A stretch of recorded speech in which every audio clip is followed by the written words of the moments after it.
Praise lord. హల్లెలూయా, హల్లెలూయా, స్తోత్రం, స్తోత్రం. 26వ దినపు కృతజ్ఞత మరియు విజ్ఞాపన కూడికకు విచ్చేసినటువంటి జీసస్ ప్రేయర్ టచ్ మినిస్ట్రీస్ సంఘస్థులకు, దైవజనుల కుటుంబానికి, దేవుని బిడ్డలకు అందరికీ దేవుని నామపేట వందనాలు చెల్లించుకుంటూ, ఆయన మహాకృపను బట్టి మరొకసారి అందరం కలుసుకోవడానికి దేవుడు ఇచ్చినట్టు కృపను బట్టి స్తోత్రాలు చెల్లించుకుంటూ ఆయన సన్నిధిలో మరి 1-2 కీర్తనల ద్వారా దేవుని నామాన్ని ఘనపరుచుకుందాం. హల్లెలూయా, హల్లెలూయా, స్తోత్రం.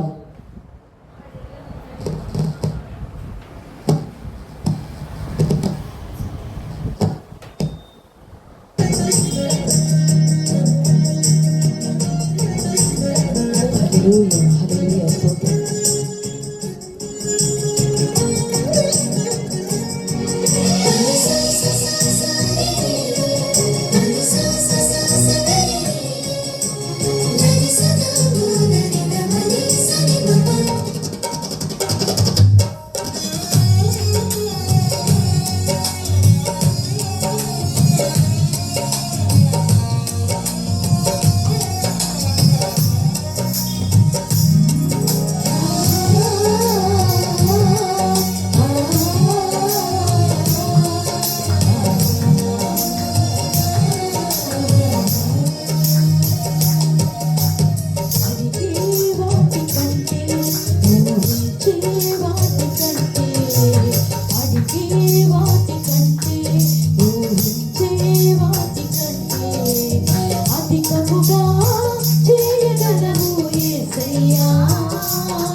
మనం చేసిన ప్రార్థన మనం మర్చిపోతాం, కానీ ఆయన మరిచిపోడు.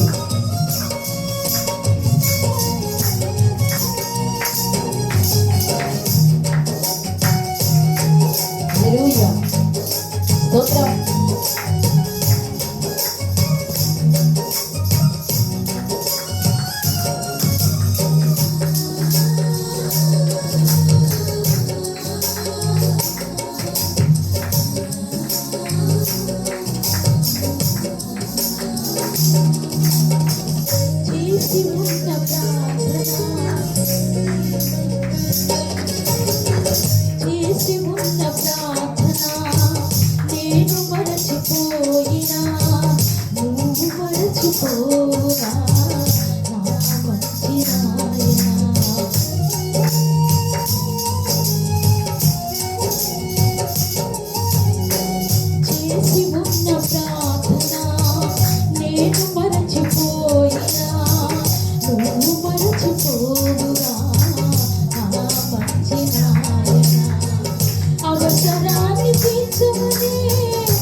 అధికముగా చేయగలవు యేసయ్యా,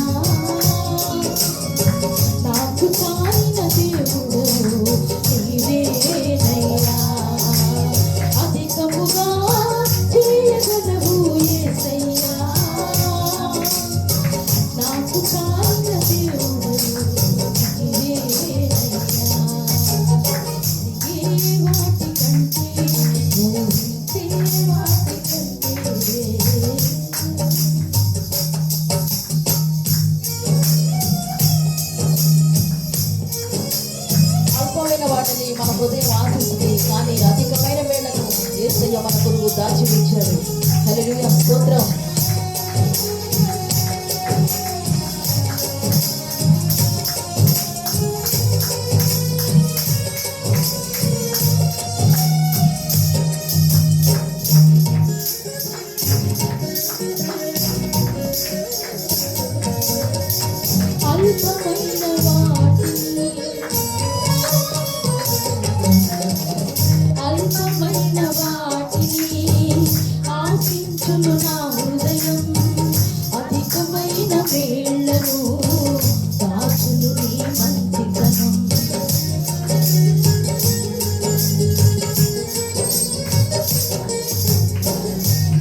ఏది నిన్ను కోరాలో ఎరుగదు నా వెర్రితనం, ఏది నిన్ను కోరాలో ఎరుగదు నా వెర్రితనం, ఏది నాకు కావాలో ఎంచి ఇచ్చు నీ జ్ఞానం, ఏది నాకు కావాలో ఎంచి ఇచ్చు నీ జ్ఞానం, అధికముగా చేయగలవు యేసయ్యా,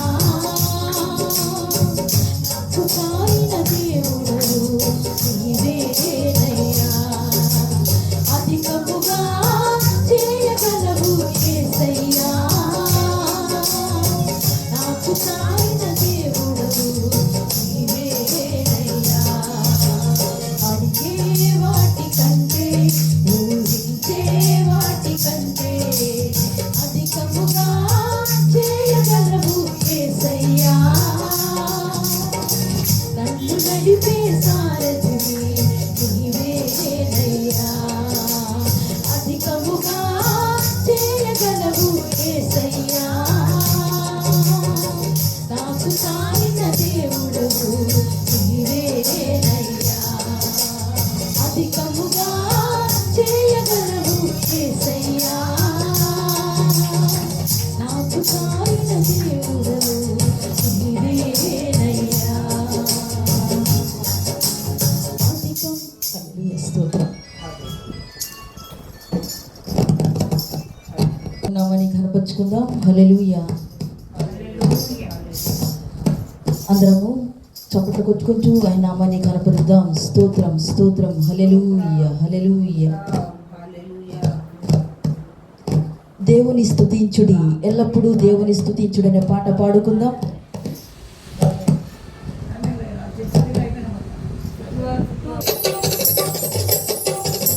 హల్లెలూయా, స్తోత్రం. అందరం కలిసి చప్పట్లు కొట్టుకుంటూ ఆయన నామాన్ని కనపరుద్దాం.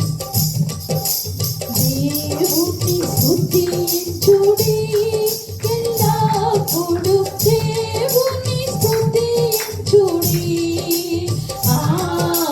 దేవుని స్తుతించుడి, ఎల్లప్పుడూ దేవుని స్తుతించుడి, ఆయన బలమును ప్రసిద్ధి చేయు, ఆయన బలమును ప్రసిద్ధి చేయు, ఆకాశ విశాలమందు, ఆకాశ విశాలమందు, ఎల్లప్పుడూ దేవుని స్తుతించుడి,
దేవుని స్తుతించుడి ఎల్లప్పుడు దేవుని స్తుతించుడి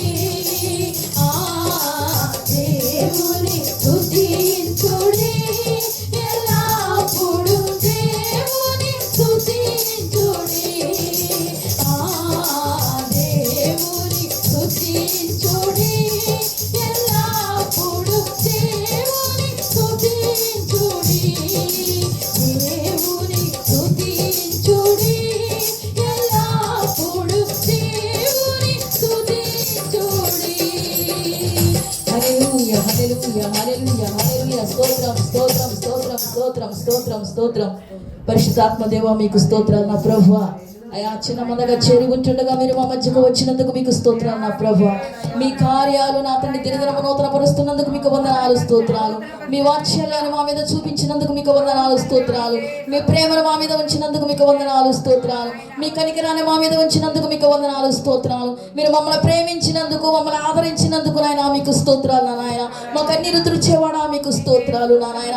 మమ్మల్ని ప్రేమించేవాడా, మమ్మల్ని హత్తుకునేవాడా, హక్కును చేర్చుకునేవాడా మీకు వందనాలు స్తోత్రాలు. పరిశుద్ధాత్మ దేవుడా మీకు స్తోత్రాలు. పరిశుద్ధాత్మ అభిషేకమా మీకు స్తోత్రాలు స్తోత్రాలు. మీరు మా మధ్యకు వచ్చి ఉన్నారు మీకు స్తోత్రాలు. నిత్యముగా మీ కనుదృష్టి మధ్య ఉన్నది నా ప్రభువా. నిత్యముగా మీ మనస్సు మా మధ్య ఉన్నది నా ప్రభువా. ఆయా ఆరాధనకు యోగ్యుడవు నీవే నా ప్రభువా. ఆయా స్తుతులకు పాత్రుడవు నీవే నా నాయన. అనంత స్తోత్రాలు నీవే నా నాయన. గణపరచ దగ్గర వాడే నేనే నాయన. నా రక్షణాధారమా మీకు స్తోత్రాలు. మా ప్రాణాధారమా మీకు స్తోత్రాలు. మా క్షేమాధారమా మీకు స్తోత్రాలు. మా జీవనాధారమా మీకు స్తోత్రాలు స్తోత్రాలు స్తోత్రాలు. గొప్ప దేవా మీకే స్తోత్రాలు చెల్లించుకుంటూ ముందున్న కార్యక్రమం మన సమయాన్ని మీ చేతులకు అప్పగించుకుంటూ యేసయ్య నామములో ప్రార్థన చేస్తూ ఉంచినాం గొప్ప తండ్రి.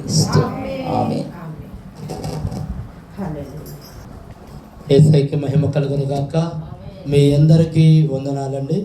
2 మాటలు మనం మాట్లాడుకొని వాక్య భాగంలోకి వెళ్దాం.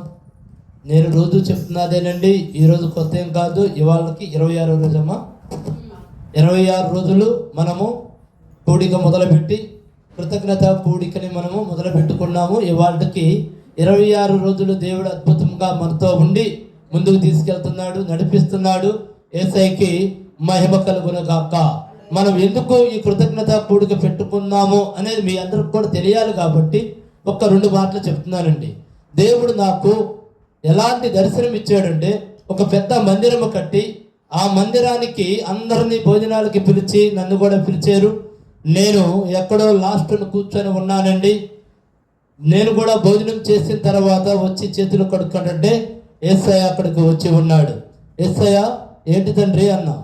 నానా ఈ తాళాలు తీసుకో అన్నాడు. ఏంటి తండ్రి ఆ తాళాలు అనగా, ఈ చర్చి తాళాలు నేను నీకు ఈ చర్చిని నేను నీకు ఇస్తున్నాను అన్నాడు. నాకేమొచ్చు తండ్రి, మహా వాళ్ళు ఉన్నారు, మీ వాక్యముని బైబిల్ కూడా చూడకుండా చెప్పగలిగినంత జ్ఞానులు ఉన్నారు, వాళ్ళు చాలా ఎన్నో సంవత్సరాల నుండి చేస్తున్నారు. నేను మహా అంటే ఒక 5-6 సంవత్సరాల నుండి నేను వచ్చింది. గత 50 సంవత్సరాల నుండి కూడా మీ నామాన్ని ప్రకటిస్తూ ఉన్న వాళ్ళు ఉన్నారు కదయ్యా, నేనేం చేస్తాను అని చెప్పేసి నేను అడగగా ఒకటే అన్నాడు, నేను నీకోసం ఆ మందిరం కట్టించే, కాబట్టి నువ్వే ఆ మందిరాన్ని నడపాలి అన్నాడు. నాన్న నాకేమొచ్చన్నా, నేనున్నాను, నేను చెప్పిస్తాను, నువ్వు ఆ మందిరాన్ని నడపాలని తాళాలు నా చేతిలో పెట్టాడండి. ఆ పరిపూర్ణ విశ్వాసం అది నిజమే. ఇకంతే, దేవుడు దర్శనమిచ్చింది, మనకి అది అబద్ధము కాదు, కలగదా అని మనం అనుకోకూడదు. దేనికంటే దేవుడు ఆ కార్యాన్ని నా పట్ల నాకు కలలో చూపించిన ప్రతి ఒక్క విషయాన్ని, దేవుడు చూపించిన ప్రతి ఒక్క విషయాన్ని నెరవేర్చి ఉన్నాడు గనక దీన్ని కూడా నెరవేర్చాడు. ఇక అంతే అని నేను పరిపూర్ణముగా నమ్మి ముందుగా దేవుడికి కృతజ్ఞత కూడికని నేను పెట్టుకొని ఉన్నానండి. ఇవాళకి 26 రోజులైంది. దయచేసి నేను మీతో చెప్పేది ఏమనగా, ఈ సందేశము కనుక మీరు ఎవరన్నా విన్నట్లయితే, దేవుడు మీతో మాట్లాడితే, నాకు కనిపించి నాతో మాట్లాడిన దేవుడు, నాకు చూపించిన దేవుడు మీకు కూడా యేసయ్య కనపడి ఈ మందిరానికి మీ వంతు సహాయం చెయ్యి అని యేసయ్య కనుక మీతో మాట్లాడిన వారు, మీ హృదయంలో ప్రేరేపించబడిన వారు తప్పనిసరిగా మీరు మందిరానికి సహాయం యేసు నామములో చేయవచ్చండి. దేనికంటే నా నమ్మకం ఏమనగా, నాకు కనపడి నాకు చూపించి నాతో మాట్లాడిన దేవుడు మీతో కూడా ఖచ్చితంగా మాట్లాడతాడు. ఇట్లా నా బిడ్డ ఈ కార్యం చేయబోతున్నాడు, నువ్వు వెళ్ళి సహాయం చేయి, నువ్వు వెళ్ళి ఈ పని చేయి అని నా దేవుడు మీతో కూడా మాట్లాడతాడు.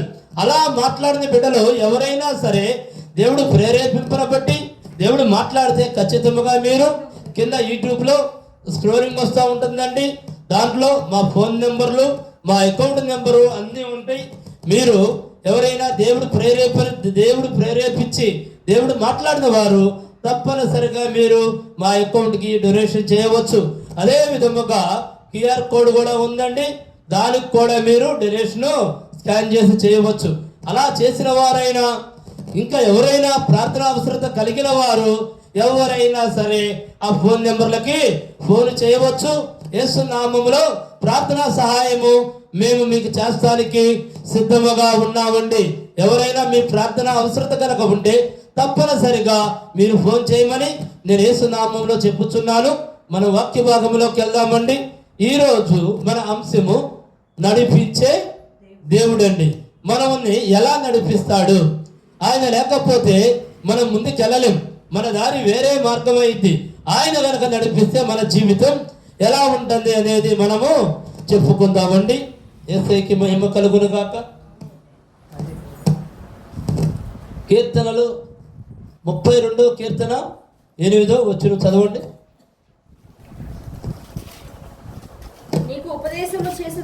నీకు ఉపదేశము చేసేదను, నీవు నడవవలసిన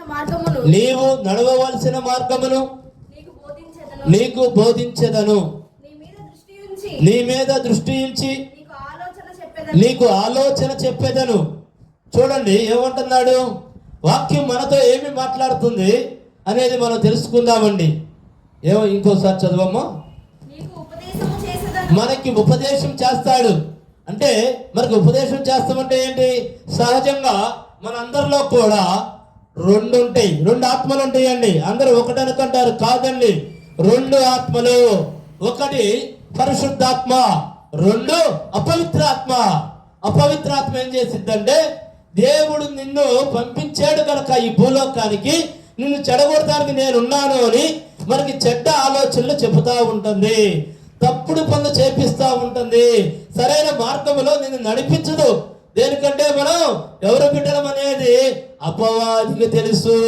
మన దేవుడి బిడ్డలము కనుక మనతో అనేకమైన పాపములు, అనేకమైన తప్పులు ఇలాంటివన్నీ చేపిస్తూ ఉంటుంది. ఒక తప్పు జరగాలి అంటే ఎవరి వల్ల జరుగుతుంది? అది అపవిత్ర ఆత్మ వల్ల మాత్రమే జరుగుతుందండి. అపవిత్ర ఆత్మ వీళ్ళని ఆవరించేసింది, వీళ్ళ మైండ్ అంతా ఆవరించేసింది. ఏమీ కాదులే, ఈ తప్పే కదా చేసేయి అని ఆవరించి తప్పు చేపించిందండి. వెంటనే నీకు శత్రువుగా మారిపోయి ఏం చేస్తాడు తెలుసా? నువ్వు తప్పు చేసావు కదా అని నీ ఎదురుకొచ్చి మాట్లాడతాడు. వాడే అపవిత్రాత్మ. తప్పు చేయమనేది వాడే అపవిత్రాత్మ. తప్పు చేసిన తర్వాత నీతో మాట్లాడేది అపవిత్రాత్మే. దేనికి? నువ్వు తప్పుడోడివి, ఇక నువ్వు దైవ సన్నిధానానికి పనికిరావు, నువ్వు తప్పు చేసావు, నీ దేవుడు చూశాడు, ఇంకా నిన్ను క్షమిస్తాడా అని నీతో మాట్లాడిద్దండి అని వాడి ఖాతాలో నిన్ను వేసుకోవడానికి ప్రయత్నించింది.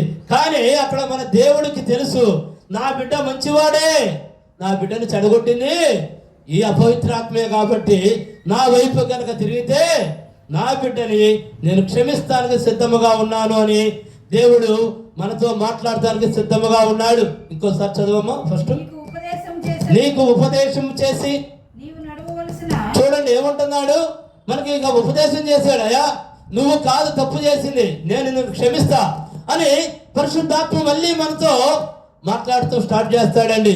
మనం తప్పు చేసామని మనల్ని వదిలేడు. మన పిల్లల కనుక తప్పు చేస్తే దండిచ్చైనా సరే దారిలో పెట్టుకుంటావు తప్ప, నువ్వు తప్పు చేసావు, నువ్వు నాకొద్దు అని ఈ లోకంలో ఉన్న తల్లిదండ్రులే బిడ్డల్ని వదిలేరు. మన సృష్టికర్త మనల్ని వదిలేస్తాడా అండి? ఖచ్చితంగా వదిలేడు. అయినా ఏమంటున్నాడు? ఇంకోసారి చదవమ్మా. నీకు ఉపదేశం చేస్తున్నాడంట. అయ్యా నువ్వు కాదు ఆ తప్పు చేసింది, సరే నువ్వు తప్పు చేసావు, నీ తప్పుకి నేను ప్రాయశ్చిత్తం చెల్లిస్తున్నా అంటే నా రక్తం చిందించా. నువ్వు తప్పు చేస్తే నా రక్తము చిందించా. చూడండి ఎంత గొప్ప దేవుడు. ఎంత మంచి మనసు యేసయ్యది. మనము తప్పు చేస్తే ఎవరు రక్తం చిందించాడు? మన యేసయ్య రక్తం చిందించాడు, మనకు ఉపదేశిస్తున్నాడు. సరే పర్వాలా, అయినా నువ్వు నాతో ఉండు, నువ్వు నా బిడ్డవి. దేనికంటే నేను నిన్ను నా రక్తంతో కడుక్కొని నేను నిన్ను పరిశుద్ధుడుగా చేసుకుంటాను. ముందుకెళ్ళము. నీవు నడవవలసిన మార్గము నీకు బోధించెదను. చూడండి, ఇక తప్పుడు మార్గాన్ని వదిలే నువ్వు. ఇక తప్పుడు మార్గంతో నీకు సంబంధం లేదు. నువ్వు నడవవలసిన మార్గాన్ని నేను నీకు ఉపదేశించుకుంటున్నా. అంటే నువ్వు ఇలా నడు, ఇక పాపపు మార్గం మనకు వద్దు అని ప్రతి ఒక్కళ్ళలో కూడా అండి మనకి ఈ పరిశుద్ధాత్మ ఘోష పెడతా ఉంటుందండి. అయ్యా నువ్వు తప్పు చేసావు, నువ్వు తెలిసి చేసావో తెలియక చేసావు, కానీ ఇక ఆ తప్పుని నువ్వు మర్చిపో, దేవుడు నిన్ను క్షమిస్తాడు. మళ్ళీ నువ్వు మొక్కరించి ప్రార్థన చేయి, కన్నీరు కార్చు, యేసయ్య నీకు మంచి మార్గం ఇస్తాడు అని దేవుడు వాక్యం మనలో ఉన్న పరిశుద్ధాత్మ చెబుతా ఉంటుందండి. ముందుకెళ్ళమ్మా. నీ మీద దృష్టి ఉంచి నీకు ఆలోచన చెప్పేదను. ఏమంటున్నారు? నీ మీదే దృష్టి ఉంచి నీకు ఆలోచన చెప్పేదను అంటున్నారు. చూడండి, దేవుడు ఏ ఒక్కరిని కూడా మనల్ని వదిలేయడండి. ప్రతి బిడ్డని రక్షించాలి, ప్రతి బిడ్డని కాపాడుకోవాలి. దేనికంటే దేశానికి తెలుసు ఈ లోకమంతా కమ్ముకుపోయి ఉన్నారు. ఎవరు? అపవాదులు, దురాత్మ సమూహము ఈ లోకమంతా కూడా గాలిస్తుంది. దొరికితే వాళ్ళని ఏదో ఒక విధంగా పాడు చేయాలి. దేవుడి దృష్టికి మనల్ని ఏ విధంగా చేయాలి? చెడ్డతనంగా చేయాలి. అది అపవాది యొక్క ఆలోచన క్రియలు విధముగా ఉంటాయండి. మనం ఏం చేయాలి అంటే అపవాది ఆలోచనల జోలికి మనం వెళ్ళకూడదు. వెంటనే అపవాది వస్తుంది అంటే అపవాది కన్నా ముందు ఎవరు వస్తారో తెలుసా? పరిశుద్ధాత్మ వస్తుందండి. నీలో ఉన్న పరిశుద్ధాత్మ కమ్ము కంటుంది. మన కళ్ళు వెంటనే పాపం వైపు చూస్తుంటే ఏమని చెప్పిందో తెలుసా? మంచి ఆత్మ నువ్వు అలా చూడకూడదు, కానీ దురాత్మ ఏం చేసింది తెలుసా? ఈ ఒక్కసారి చూస్తే ఏమైంది అని ప్రేరేపణ చేసింది. దాన్ని జయించగలగాలి. దేని కనుక? మనం దేవుడి యొక్క బిడ్డలమై ఉన్నాము కనుక. మనము చెడైతే ఎవరైనా చేస్తారు, మంచి అందరూ చేయలేరండి. దయచేసి జ్ఞాపకం పెట్టుకోండి. చెడుతనము ఎవరితో అయినా చేపించగలిగింది, కానీ మంచిగా మారాలి, దేవుడి బిడ్డగా ఉండాలి అంటే నీ జీవితంలో నీకు ఎన్ని ఆటంకాలు వస్తాయో తెలుసా? నువ్వు వెళ్తున్న ప్రతి మార్గానికి ఎవరు అడ్డంగా నిలబడతారో తెలుసా? అపవాది నిలబడింది. నువ్వు మంచి మార్గంలో జీవించాలనుకున్నావు, నీ కుటుంబంలో గలాటా పెట్టింది, నీ ఇంట్లో గొడవ తీసుకొచ్చింది. దేనికో తెలుసా? నువ్వు మనశ్శాంతిగా ఉండకూడదు. మనశ్శాంతిగా ఉంటే ప్రభు మార్గంలో నువ్వు నడుస్తావు. అందుకని నీకు మనశ్శాంతి ఉండకూడదు. లేదు, నీ ఇంట్లో గొడవ పెట్టింది, నీ భార్య పిల్లలతో గొడవ పెట్టింది, లేదు నీ అప్లోడ్ని తీసుకొచ్చి నీ ఇంటి ముందు నిలబెట్టేసింది. నువ్వు నాకు డబ్బులు ఇచ్చి కదలవయ్యా, ఇన్ని మాటలు నాకు వద్దంటాడు. చూడండి, ఇలాంటివన్నీ కూడా నా జీవితంలో నేను అనుభవించా. నేను దేవుడి మార్గంలోకి రావాలన్నప్పుడు ఇన్ని రకాల శోధనలని అపవాది తీసుకొచ్చింది. అయినను మనం ఎవరి వైపు చూడాలి అంటే జీవము కలిగిన దేవుడి వైపు చూడాలండి. వాడు మనం ఏమీ చేయలేడు. ఒక్కటే, వాడు ఎంత మన మైండ్ని డిస్టర్బ్ చేయాలని చూస్తూ ఉంటాడు. ఎంతసేపు కూడా నీ మైండ్ లో ఉంచడు. అప్లోడ్ తీసుకొచ్చి ఇంటి ముందు నిలబెట్టేసింది. లేదంటే అసలు మనకి ఏం సంబంధం లేని వాళ్ళని కూడా తీసి మన మీదకి గొడవకు తీసుకొచ్చేసింది. వాళ్ళతో మనం ఎలా చెప్పాలో తెలుసా? సమాధానము కలిగి చెప్పాలి. అంటే దాన్ని నువ్వు జయించినట్లే యేసు నామములో. వాడు అపవాది కాలు దూచున్నాడని కనుక నువ్వు కాలు దూతే ఏం జరిగిందో తెలుసా అండి? వాడే గెలిచినట్టు. మనం ఏం చేయాలంటే మన తండ్రి ఉన్నాడు అనే నమ్మకంతో, ఆయన చూస్తున్నాడనే నమ్మకంతో నువ్వు చిరునవ్వుతో సమాధానం చెప్పు. వాడు నిన్ను 100 మాటలు అన్నాయి, యేసయ్యా నువ్వు చూడు తండ్రి అని మనం మనసులో గనక సమాధానము పడి మనము గనక దేవుడి యొక్క మార్గంలో నడిచినట్లయితే అపవాదికి బుద్ధి చెప్పిన వాళ్ళం అవుతామండి. నేనైతే ఎలాగనే వాడిని, నువ్వు నన్ను ఎన్ని మాటలు అనుకన్నా నా దగ్గర ఆ సమయానికే డబ్బులు వస్తాయి, నేను అప్పుడే ఇస్తా. ఈ మధ్యలో నువ్వు నన్ను ఎంత శోధించినా, నువ్వు నన్ను ఎంత అల్లరపెట్టినా ఏం ఉపయోగం ఉండదు అని ఇలాగే చక్కగా సమాధానం చెప్పేవాడిని. అనేకమైన నీకు నీ రక్తము మరిగే మాటల్ని పలికించిందండి. అపవాది ఎలా పలికించిందంటే వాడిని అమాంతను లెగిసి వాడిని కొట్టేయాలి అన్నంత కోపమైన మాటలు పలికిస్తా ఉండిద్ది. దయచేసి మీరెవరు అలాంటి పనులు చేయవద్దు. మన దేవుడు ప్రేమించే దేవుడు, శత్రువుని ప్రేమించమన్నాడు. మీరు అసలుకి ఏ మాత్రము కూడా భయపడవద్దు. దేనికి? మన దేవుడు ఉన్నాడు. మౌనముగా ఉండండి. మీ సమాధానం మనం ఎప్పుడు ఏమైతే చేయగలుగుతామో అదే చెప్పండి. అతని బాధలు తట్టుకోలేక నీకు ఎటు నుండి వచ్చే ఆదాయం లేకపోయినా 2 రోజుల్లో ఇస్తా అంటారు. ఎక్కడి నుండి తీసుకొచ్చి ఇస్తారండి 2 రోజుల్లో? నీకు రావాలి, ఏదైనా పని రావాలి, లేదా ఏదైనా ధనం రావాలి. అది రావడానికి నీకు నెల పట్టొచ్చు, 2 నెలలు పట్టొచ్చు, 3 నెలలు పట్టొచ్చు. అందుకని మీరు అడిగే టైం ఏమైనా సరే ఎక్కువ టైమే అడగండి, ప్రార్థన చేయండి. యేసయ్య అద్భుతాలు చేస్తానికి సిద్ధముగా ఉన్నాడు. ఆయన ఎలాంటి దేవుడు అంటే మనల్ని ఆదరించే దేవుడు అండి. మరొక వాక్య భాగానికి వెళ్తాం. యెషయా యోహాను 16:13. యోహాను సువార్త 16:13.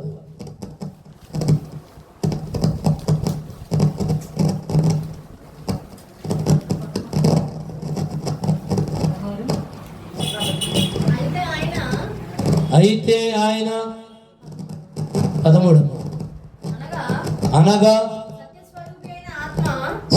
సత్య స్వరూపు అయిన ఆత్మ వచ్చినప్పుడు మిమ్మును సర్వ సత్యములోనికి నడిపించును. చూడండి ఏమంటున్నాడు, ఇంకోసారి చదవమ్మా. అయితే ఆయన అనగా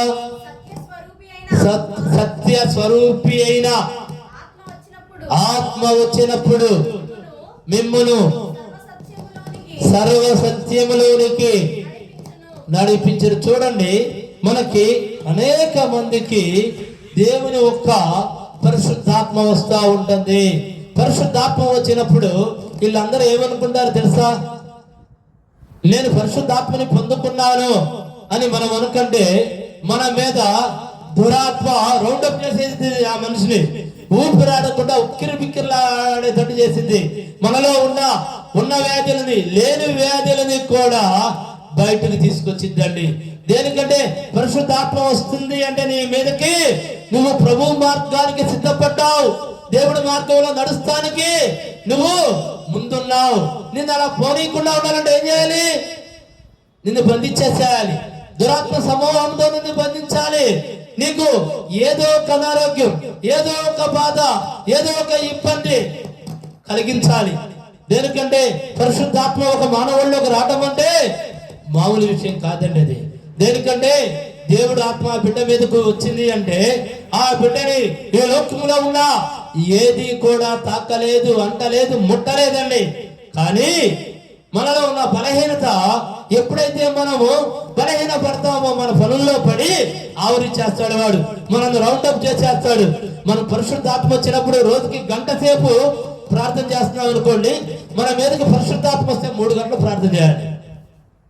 ఎందుకంటే అప్పుడు ఏ దురాత్మ నిన్ను ఆవరించలేదు, ఏ దురాత్మ ప్రభావం నీ మీద చూపించలేదు.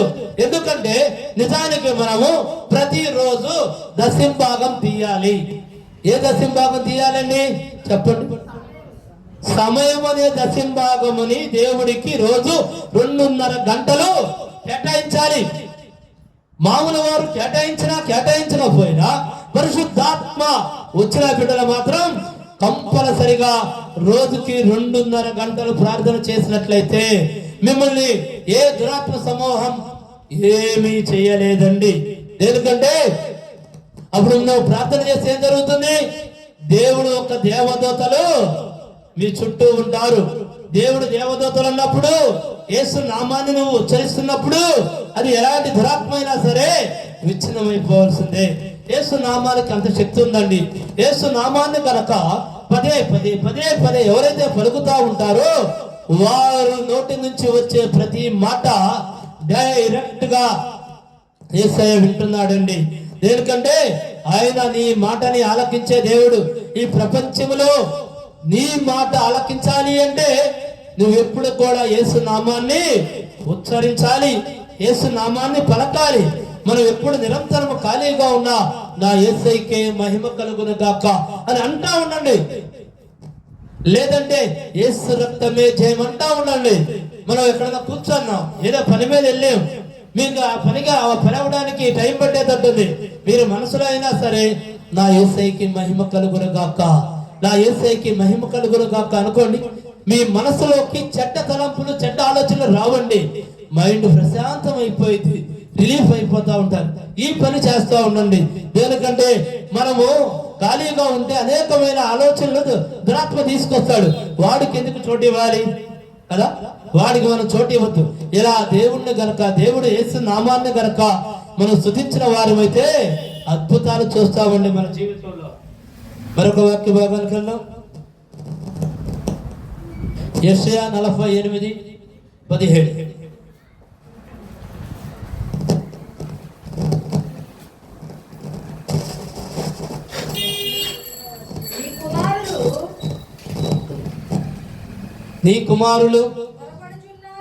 నీ కుమారులు త్వరపరుచున్నారు, నిన్ను నాశనము చేసి. ఒక్క నిమిషమ్మా. 17, 48. 48:17 యెషయానే కదా. చెప్పు. నీ విమోచకుడును ఇశ్రాయేలు పరిశుద్ధ దేవుడునైనా యెహోవా ఇలాగు సెలవిచ్చుచున్నాడు, నీకు ప్రయోజనం కలుగునట్లు నీ దేవుడకు యెహోవాను నేనే నీకు ఉపదేశం చేసేదను, నీవు నడవవలసిన త్రోవను నిన్ను నడిపించేదను. చూడండి ఏమంటున్నాడు ఆయన, మనల్ని నడిపించే దేవుడండి. అయితే ఎలా నడిపిస్తాడు, ఎలా నడిపిస్తాడు అంటే మన మనసుని ఫస్ట్ నిగ్రహం పెట్టుకోండి. నేను ప్రార్థన చేయగలుగుతాను, నేను ఏమైనా చేయగలుగుతాను అనే ఆలోచన తీసి పక్కన పెట్టేసేయండి. పక్కన పెట్టి మన ప్రార్థన అసలు దేవుడు ఎలా ఎందుకు ఆలకిస్తాడు అనేది 2 మాటలు చెప్పుకుందాం. మనం ఎట్లా ఉంటే ప్రార్థన ఆలకిస్తాడు అంటే, ఫస్ట్ ప్రార్థన చేసేటప్పుడు అందరూ గుర్తుపెట్టుకోండి, మన మనసు చాలా ప్రశాంతంగా ఉండాలి. అనేకమైన సమస్యలతో, అనేకమైన ఇబ్బందులతో చిరపటలాడుతూ ఉంటున్నట్టు కానీ, టెన్షన్తో ఉంటున్నట్టు కానీ ఎప్పుడు ప్రార్థన చేయవద్దు. దేనికి? మీ ప్రార్థనలో ఏముండదు? పరిశుద్ధాత్మ ఉండదు. పరిశుద్ధాత్మ చాలా మౌనాన్ని ఏర్పరచుకునిద్ది. దేనికంటే మనం ఎప్పుడు కూడా ప్రార్థన చేయాలన్నప్పుడు మీరు కనుక టెన్షన్గా కనుక ఉంటే 2 నిమిషాలు మౌనంగా కూర్చోండి, ఏమీ ఆలోచన చేయొద్దు, యేసు నామాన్ని స్మరించండి, లేదా యేసయ్యకి మహిమ చెప్పండి. అప్పుడు ఆటోమేటిక్ గా మన మైండ్ స్థిరపడిద్ది, మన మనస్సు స్థిరపడిద్ది, ప్రశాంతత వచ్చింది. ప్రశాంతతమైన ప్రార్థన అనేకమైన అద్భుతాలు, అనేకమైన సూచక క్రియలు చేసిద్దండి. ఇవన్నీ కూడా హీలింగ్స్ అంటున్నారు చూడండి. ఈ హీలింగ్స్ అనేది కూడా మైండ్ చాలా ప్రశాంతముగా ఉండాలి. నేను పలికే ప్రతి మాట నా దేవుడు విన్నాడు అని నమ్మాలి. ఇంత ప్రశాంతముగా ఉండి ఎవరు చేసినా ఆ మాటని దేవుడు ఆలకిస్తాడు, అక్కడ అద్భుతాలు చేస్తాడు. మరి ముఖ్యముగా ఏమిటి అనగా, నేను ప్రార్థన చేస్తే స్వస్థత పడ్డారు అనే మాటను మర్చిపోండి. మనం ఏ పార్టీ వాళ్ళం? యేసయ్య నీ మొర విని ఆ బిడ్డని స్వస్థత పరిచాడు. ఈ మాట దయచేసి చెప్పండి. నేను ఎప్పుడైతే నేను ప్రార్థన చేశాను అతను స్వస్థత పడ్డాడు అంటాడు, ఆ వదిలిపోయిన దెయ్యాలని మీ మీద పడతాయండి. నిజం. యేసు నామములో వదిలిపోయిన దెయ్యాలన్నీ కూడా నేను అంటే నీ మీదకి వచ్చేస్తాయి. నీకు సంబంధం లేదు అంటే నీ జోలికి రావు. నిజం. చాలా మంది తెలియక, ఈ రహస్యం తెలియక నేను ప్రార్థన చేశాను, అక్కడ స్వస్థత పడ్డాడు అంటూనే వాళ్ళలో ఉన్న దెయ్యాలు, వాళ్ళలో ఉన్న వ్యాధులు, వాళ్ళలో ఉన్న రోగాలు నీలోకి వచ్చేస్తాయి. అక్కడ మనం ఏమనాలంటే తెలుసా, యేసయ్య స్వస్థత పరిచాడు, నేను ప్రార్థన చేశాను, నా మొర ఆలకించి యేసయ్య స్వస్థత పరిచాడంటే ఆ వ్యాధులకు కానీ ఆ దెయ్యాలకు కానీ దేనికి కూడా మీ మీద అధికారం ఉండదండి. దేనికి అక్కడ యేసు నామము పలికింది, నీ పేరు కాదు. ఎప్పుడైతే చాలా మంది ఉన్నారండి, ఇక నా దగ్గర కూడా వచ్చారు చాలా మంది, అయ్యా మేము వాళ్ళకి చేయబెట్టి ప్రార్థన చేసాం, వాళ్ళకి ఏ వ్యాధి అయితే ఉందో ఆ వ్యాధి నాకు వచ్చిందయ్యా అంటే యేసు నామములో నేను ప్రార్థన చేస్తే యేసే స్వస్థత చేసి పంపించాడండి. అలాంటి వారు చాలా మంది ఉన్నారు. దయచేసి మీరు ఆ వ్యాధికి, వాడుకున్న దురాత్మలకి, వాడుకున్న చేతబడి శక్తులకి, వాడుకున్న చీకటి శక్తులకి మీకు సంబంధం ఉండకూడదంటే మీరు అనవలసిన మాట ఇది. ఈ మాట అనక మీరు తప్పు చేస్తున్నారు. దేనికి?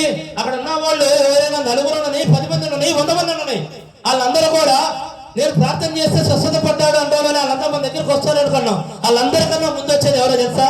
వాళ్ళు ఉన్న వ్యాధులు. మీరు చేసి ప్రార్థన చేస్తున్నప్పుడు ఆ వ్యాధులు మీలోకి వచ్చేస్తే మీరు గమనించారో లేదో ఎప్పుడైనా. అందుకే మనం ఏమన్నానంటే, నాకు సంబంధం లేదు, యేసు నామములో నేను ప్రార్థన చేస్తున్నాను, యేసయ్య ఆ బిడ్డని స్వస్థత పరిచాడు, నా మొర ఆలకించి, ఈ మాట అనండి. ఏదైనా మీ జోలికి వచ్చిందో చూడండి. ఇట్లా ఈ రహస్యం తెలియని వారు అనేక మంది బాధలు పడుతున్నారు, ఇబ్బందులు పడుతున్నారండి. నిజం, నేను చెప్తున్న మాటలు నా కనులారా నేను అనేక మందిని చూశాను. దేంట్లో కూడా మనకు సంబంధం లేదు. మనకి ఎవరితో సంబంధం? దేవుడితోనే సంబంధం. దేవుడు నీ మాట విన్నాడు, అక్కడ స్వస్థత చేశాడు, అద్భుతాలు చేశాడు. అవన్నీ చేసేది ఆయన. నిన్ను కేవలం వాడుకున్నాడు. నేను దేవుడిని ఇదే అడుగుతా, అయ్యా నీ పరిచర్యగా నన్ను వాడుకో, నీ సేవకు నన్ను వాడుకో, నీ క్రియకి నన్ను వాడుకో. దేనికి కూడా ఏ పోరు నాలో లేదు. నేను నిమిత్త మాత్రుడిని, నీ దాసుడిని, నీ పని చేసేవాడిని. నువ్వు నన్ను వాడుకో అంతే. నువ్వు వాడుకుంటానికి, నువ్వు పవిత్రమైన వారిని వాడుకుంటావు గనక నా హృదయాన్ని శుద్ధిగా నేను మాత్రం ఉంచుకోగలుగుతా. ఇంతవరకు మాత్రం నేను చేసుకోగలుగుతానండి. ఎవరి కాళ్ళు చేసుకోవచ్చు. మనం పవిత్రంగా ఉండొచ్చా, అపవిత్రంగా ఉండొచ్చా అనేది మనం నిర్ణయం తీసుకోవచ్చు. మనం పవిత్రంగా ఉండాలంటే ఏం చేయాలి? చెడ్డ వాటి జోలికి వెళ్ళకూడదు, చెడ్డ క్రియల జోలికి వెళ్ళకూడదు, తప్పు పనులు చేయకూడదు, తప్పుడు మాటలు మాట్లాడకూడదు, మనము వ్యర్థకరమైన వాటిని చూడకూడదు. ఈ గనక చేసుకోగలిగితే ప్రతి ఒక్కడు కూడా పరిశుద్ధాత్మతోనే నిండి ఉంటాడు. అప్పుడు నీ నోటి నుంచి ఏది పలికినా దేవుడు ఆ కార్యం చేస్తాడండి, అక్కడ జరిగిస్తాడు. ఇంకోసారి చదువమ్మా ఫస్ట్ నుండి. నీ విమోచకుడును ఇశ్రాయేలు పరిశుద్ధ దేవుడైన యెహోవా ఎలాగూ సెలవిచ్చుచున్నాడు నీకు. చూడండి, ఎలాగూ సెలవిచ్చుస్తున్నాడు ఆయన. మనం ఎట్లా ఉంటే సెలవిస్తాడు? మన పూర్ణ హృదయాన్ని యేసయ్యకి సమర్పించుకోవాలి. మన పూర్ణ హృదయాన్ని, మన మంచి మనసుని ఎవరికి సమర్పించాలి? దేవుడికి గనక సమర్పిస్తే ఏమంటున్నాడమ్మా? నీకు ప్రయోజనము కలిగినట్లు నీ దేవుడునైనా యెహోవానగు నేనే నీకు ఉపదేశము చేయుదును. చూడండి, నీకు ఉపదేశం చేస్తామంటే ఏంటి చెప్పండి? మనతో మాట్లాడుతాం. అందరికీ ఉందా లేదా? దేవుడు మనందరితో వేసే మనందరితో మాట్లాడాలని మరి మనం మన మనసుని పవిత్రంగా ఉంచుకోవాలి కదా. ఈ సృష్టిలో ఈ మానవ జనముకి అంతకు మించిన గొప్ప భాగ్యం ఏముంది చెప్పండి? యేసయ్యతో మాట్లాడాము, ఆయన మాటలు మనం విన్నాము, ఆయన మనకి కనపడ్డాడు అంటే ఇక ఇంతకు మించిన గొప్ప ధన్యత మన జీవితానికి లేదండి. అందుకే ప్రతి ఒక్కరు కూడా ఆస్తుల కోసమో అంతస్తుల కోసమే కాక మన దేవుడు మనతో మాట్లాడాలి అని మనం ఎలా ఉండాలంటే హృదయ శుద్ధి గలవారమై ఉండాలి. మన హృదయాన్ని దేవుడు చూస్తున్నాడు అని నమ్మాలి. ఏ చెడ్డ తలపు నీ హృదయంలో వచ్చినా దేవుడు చూస్తున్నాడని నువ్వు కనుక భయపడితే చెడ్డ తలంపు నీలోకి రాదండి. లేదు అయినా వస్తుంది. ఒక చిన్న ప్రార్థన చేయండి మనసులో. ఎలాంటి ప్రార్థన తెలుసా? యేసయ్యా ఈ దురాత్మ నన్ను శోధించుచున్నది తండ్రి, ఈ దురాత్మని, ఈ దురాలోచనని తండ్రి నా నుండి నువ్వు దూరపరచు దేవా. నేను సిద్ధముగా ఉన్నా. అంటే మనం స్టడీగా ఉండాలి. ఆయన సన్నిధానానికి వెళ్ళినప్పుడు, ఆయన నామాన్ని స్తుతిస్తున్నప్పుడు మనం ఎంతో పర్ఫెక్ట్ గా ఉండాలండి. నేను సిద్ధముగా ఉన్నా అని నువ్వు చేసే ఆ ఒక్క క్షణం ప్రార్థన నీలో వచ్చే ఆలోచనని, దురతలంపులని, చెడ్డ క్రియలను అన్ని దూరం చేస్తుందండి. మనం ఎప్పుడైనా సరే దేవుడి సన్నిధానంలో గంట సేపు నేను ప్రార్థన చేస్తా అంటారు. నీ గంట సేపు ప్రార్థన దేవుడికి కావాలి. కానీ గంటకు మించిన ఒక్క క్షణం ప్రార్థన అయినా దేవుడు ఆలకిస్తాడు. ఎందుకో తెలుసా?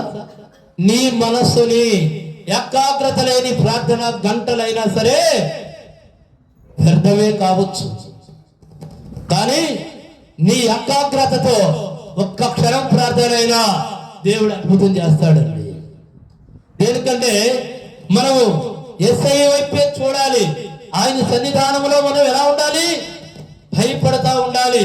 అయ్యో, నేను ఏ తప్పు, ఏ పాపము చేయలేదు తండ్రి, నాయనా నేను నీ సన్నిధానంలో ఉన్నా అని మనము కనుక ఆయన హృదయ రహస్యములు ఎరిగిన దేవుడు నీ మనసులో ఏమి దాచుకుని నువ్వు ప్రార్థన చేస్తున్నా దేవుడు ఆలకించడండి. ఆయన సన్నిధానంలో మనం ఉన్నప్పుడు మన హృదయం ఎలా ఉండాలి అంటే చాలా పరిశుభ్రంగా ఉండాలండి. ఆయన నీ పెదవులు ప్రార్థన చేస్తే నీ నాలుక పలుకుతా ఉంటుంది. కానీ ఆయన ఏం చూస్తాడో తెలుసా? నీ హృదయాన్ని చూస్తాడండి. అందుకే ఆయన సన్నిధానంలో మనం ఫస్ట్ 2 నిమిషాలు మౌనం వహించండి. నీ మైండ్ రిలాక్స్ అయిపోయింది. మనకి ఏదో బాధతో, టెన్షన్తో, ఎస్ఐయా ఇప్పటికిప్పుడు నాకు ఈ బాధ పోవాలి అని నువ్వు టెన్షన్తో చేస్తే బాధలు పోవు. ఇది నిజం. నేను అనుభవించా. ప్రశాంతముగా చెయ్యి. దేవుడు నీ మొర విన్నాడు. నీకు నువ్వు ఏదైతే కోరుకుని ఉన్నావో ఆ కార్యాలన్నీ అవుతున్నట్లుగా చూడు. ఇక నువ్వు దేన్ని చూడద్దు. ప్రశాంతముగా ఉండాలండి. మన మొర ఆలకించాలన్నా, దేవుడు మనతో ఉండాలన్నా ఏం చేయాలంటే చాలా ముఖ్యమైనదండి ఇది. మైండ్ ప్రశాంతముగా ఉండాలి, హృదయం ప్రశాంతముగా ఉండాలి. అప్పుడే అనేకమైన అద్భుతాలు, అనేకమైన సూచక క్రియలు జరుగుతాయండి. ఇంకో ముందుకెళ్ళమ్మా, చెప్పుకొని ముగిద్దాం. నీవు నా ఆజ్ఞలను చూడండి ఏమంటున్నాడు. మనము ఆయన ఆజ్ఞలని ఆలకింపవలనని నేనెంతో కోరుచున్నాను. ఒక్క నిమిషం అమ్మా. ఎలా ఉంటే మనం ఆయన ఆజ్ఞలని ఆలకిస్తామో, మన మనసులో చిందరబందరగా అనేకమైన ఆలోచనలు, అనేకమైన సమస్యలు ఉంటే మనము ఆయన ఆలోచనలని ఆలకించగలుగుతామా? చెప్పండి. ఆలకించలేము. మనం ఎలా ఉంటే ఆలకిస్తామంటే ప్రశాంతత కావాలి, ఏకాంత ప్రార్థన కావాలి. అప్పుడే దేవుడు నీ మాటలు ఆలకిస్తాడు. ఇది నిజమండి. దేనికంటే ఒకసారి భయంకరంగా నా మీద అనేక మంది క్షుద్ర ప్రయోగాలు చేశారు. ఇంట్లో ఒక్కడనే మోకరించి ప్రార్థన చేస్తున్నాను, ఏకాంత ప్రార్థన చేస్తున్నాను. నా మీదకి అమాంతం ఒక చీకటి వాలిపోయింది. నేను మోకరించిన చోటే పడిపోయాను. కానీ నేను ఏం చేశానో తెలుసా అండి? నా ప్రార్థన వదలలా. యేసు రక్తం అని నా మనసు దేవుడిని ప్రార్థిస్తానే ఉందండి. చీకటి పారిపోయింది, వెలుగు ఆవరించింది. అంటే వాడు ఎప్పుడైతే వచ్చి నన్ను పడగొట్టాడో, నేను గనక పడగొట్టిన వాడి వైపు కనుక చూస్తే నా జీవితం అక్కడే అయిపోయింది. వాడు నా దేహాన్ని అయితే తాకగలిగాడు కానీ నా హృదయాన్ని తాకలేడండి. నా హృదయాన్ని కాదు, మళ్ళీ ఎవరు హృదయాన్ని కూడా తాకలేడు వాడు. మీరు ఒక పని చేయండి. మీరు ఏకాంత ప్రార్థనకి వాడు భంగం కలిగిస్తున్నాడు అనుకోండి, పెదాలతో ప్రార్థన చేయండి, నాలుగుతో పలకండి. దేనికంటే మనం ఏకాంత ప్రార్థన చేయాలన్నప్పుడు వాడు మీ మైండ్ని అనేకమైన ఆలోచనలు అటు ఇటు తిప్పుతూ ఉంటాడు. అప్పుడు ఏం చేస్తారు? ఓహో, నీ పని ఇలా ఉందని మీరు మామూలుగా ప్రార్థన చేయండి. అప్పుడు వాడు ఆటలు సాగవండి. మన శత్రువు ఎవరు అనగా అడుగడుగులో శత్రువు ఎవరు? మనకి అబ్బవాదే.